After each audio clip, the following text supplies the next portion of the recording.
খেজুর আমাদের কাছে অতি পরিচিত জনপ্রিয় একটি ফল। এটি সাধারণত কয়েক বছর আগে আরবেই পাওয়া যেত, এখন আস্তে আস্তে আমাদের এলাকাতেও চাষ শুরু হয়ে গেছে। খেজুর আমাদের মানবদেহের শক্তির উৎস। খেজুর যদি আমরা কয়েকটি খাই তো খুবই তাড়াতাড়ি আমাদের ক্লান্তি দূর হয়ে যায়। আমি খোকন আবারও একটি সম্পূর্ণ নতুন ভিডিও নিয়ে আপনাদের সম্মুখে উপস্থিত হয়েছি। আপনারা দেখছেন আপনজন বাংলা টিভি। যে যেখান থেকে দেখুন না কেন আপনাদের সকলকে জানাই অজস্র অভিনন্দন ও ধন্যবাদ। আজকে আমাদের প্রতিবেদনে থাকবে আরবীয় খেজুরের পুরুষ রেণু সংগ্রহ ও স্ত্রী ফুলে গিয়ে পরাগ সংযোগ ঘটানো, যেটাকে আমরা বলি হাত পরাগায়ন, হ্যান্ড পলিনেশন। আপনারা ভিডিওটি স্কিপ না করে শেষ পর্যন্ত দেখতে থাকবেন।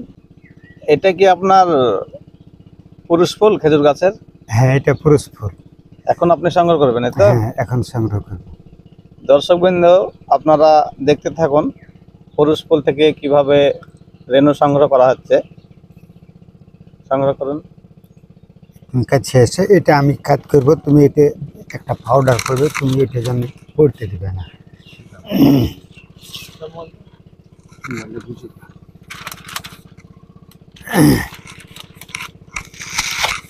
এটা পড়ছে।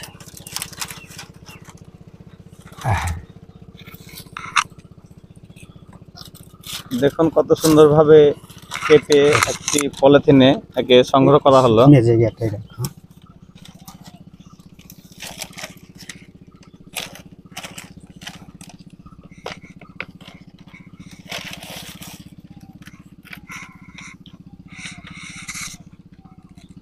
এই সাদা সাদা যেগুলো পড়ছে ওটাই কি রেণু? হ্যাঁ, ওটাই রেণু।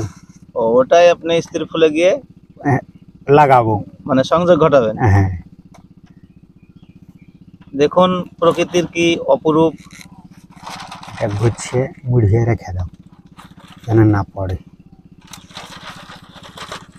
চলো। না। দেখুন এখানে আমাদের পুরুষ রেণু সংগ্রহ করা সম্পন্ন হয়ে গেছে। এটাকে এখন পলিথিনে সুন্দর করে রোদে শুকিয়ে রাখবো আর এখন কিছুটা পরাগায়ন করবো। হ্যাঁ, এখন একটি গাছে গিয়ে স্ত্রী ফুলে গিয়ে পরাগ সংযোগ ঘটানো হবে। আর এটাকে সংগ্রহ করা আমাদের শেষ। এখন আমরা হয়তো গুছিয়ে নেব। ভান করে নাও। আপনি এটা কি করছেন? আমি এটা এই যে শীষের মতো দেখতে পাচ্ছেন, এগুলাকে ওই স্ত্রী ফুলের মধ্যে দিয়ে বেঁধে দেব। আর হয়তো হালকা ওই পাউডারটা দিয়ে দেব ফুলে। আমাদের ভিডিওর সামনে যে একটি স্ত্রী ফুল আপনি দেখছেন, এখানে এখন হাত পরাগায়ন করা হবে। ফুলটিকে ছড়িয়ে দেওয়া হচ্ছে। জমির মালিক খালেদ, সে সুন্দরভাবে ফুলটিকে ছড়িয়ে বের করছেন।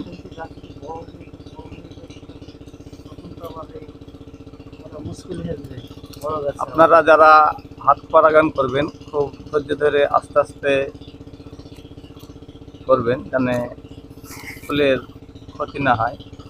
ফুলের ক্ষতি হলে আমরা হয়তো সঠিক পরিমাণে ফলন পাবো না।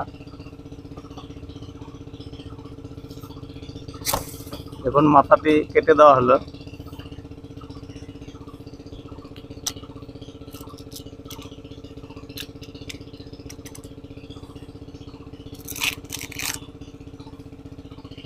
এবারে সুন্দরভাবে দেখুন খোলসের ভিতর থেকে বাইরে বের করা হয়ে গেল, প্রায় হওয়ার মধ্যেই।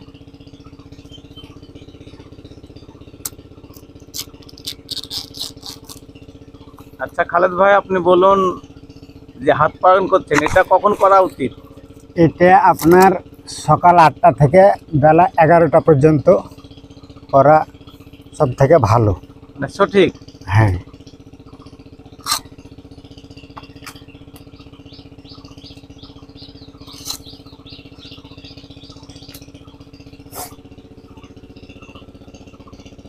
দেখুন আস্তে আস্তে ফুলগুলোকে ছড়িয়ে একটা একটা করে আলাদা করে নেওয়া হচ্ছে।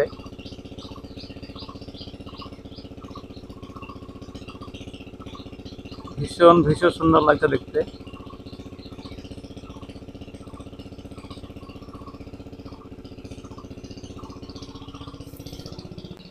দেখুন এগুলো হচ্ছে পুরুষ ফুলের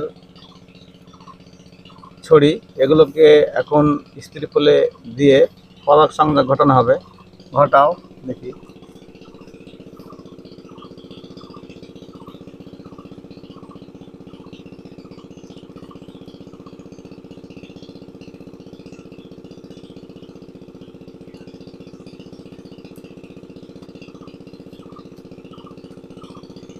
দেখি ভাই বেঁধে দিতে হবে।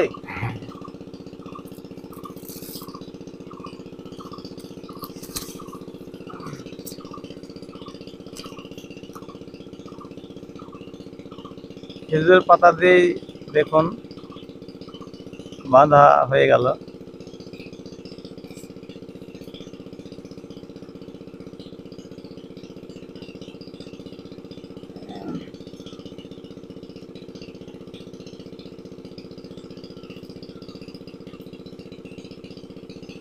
পুরুষ ফুলের রেণু সংগ্রহ করা আছে, এখান থেকে নিয়ে গিয়ে সেই স্ত্রী ফুলে আবারও পরাগ সংযোগ ঘটানো হবে। পুরুষ ফুলের রেণু ছড়িয়ে দেওয়া হচ্ছে, দেখুন আস্তে আস্তে ধৈর্য ধরে। আপনারা অবশ্যই মাথায় রাখবেন যাতে স্ত্রী ফুলের কোনো রকমের ক্ষয়ক্ষতি না হয়। ফু দিয়ে উড়িয়ে দেওয়া হচ্ছে। পরাগ সংযোগের কাজ আমাদের এখন শেষ। খালেদ ভাইয়ের হাতে একটি কাগজের ঠোঙার মতো তৈরি করা হয়েছে। এটা কি কাগজ? এটা এই বাঁশ কাগজ আমরা সাধারণত বলি। মানে এটা কি বৃষ্টিতে ভিজবে না? না, এটা বৃষ্টি হলেও ভিজবে না, কুয়াশাতেও নষ্ট হবে না। আপনার এই নতুন ফুলটায় যদি কোনো মশা মাছি বসে দাগ ফেলার চেষ্টা করে সেটাও করতে পারবে না। মানে ওটা দিয়ে এখন ঢেকে দেবেন? হ্যাঁ, ওটা দিয়ে এখন ঢেকে দেন, ঢেকে দেন। সুন্দরভাবে ঢুকিয়ে দেওয়া হচ্ছে, মনে হচ্ছে যেন ঠোঙা।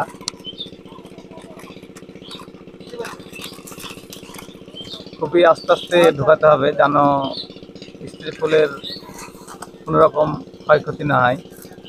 ধৈর্যের সহিত এই কাজগুলো করতে হবে। আপনারা এতক্ষণ দেখলেন আরবীয় খেজুরের পরাগ সংযোগ ঘটানো।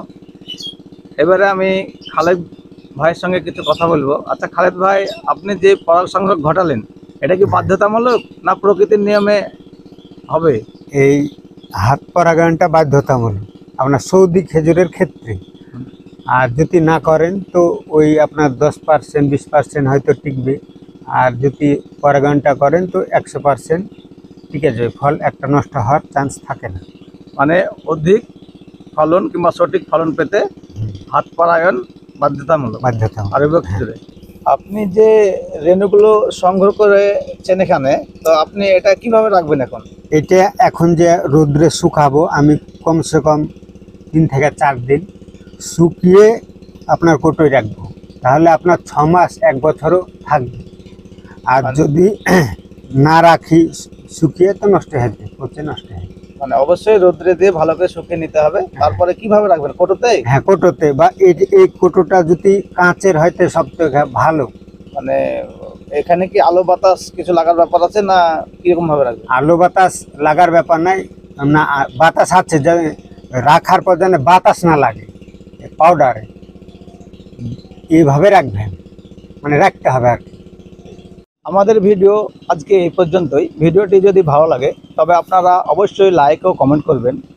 যদি ফেসবুক পেজ থেকে আপনারা দেখেন তাহলে পেজটি ফলো করে রাখবেন। আর যদি ইউটিউব চ্যানেল থেকে দেখেন তাহলে চ্যানেলটি সাবস্ক্রাইব করে বেল আইকন বাজিয়ে রাখবেন। আবারও দেখা হবে আপনাদের সঙ্গে পরবর্তী নতুন একটি ভিডিওতে। ধন্যবাদ।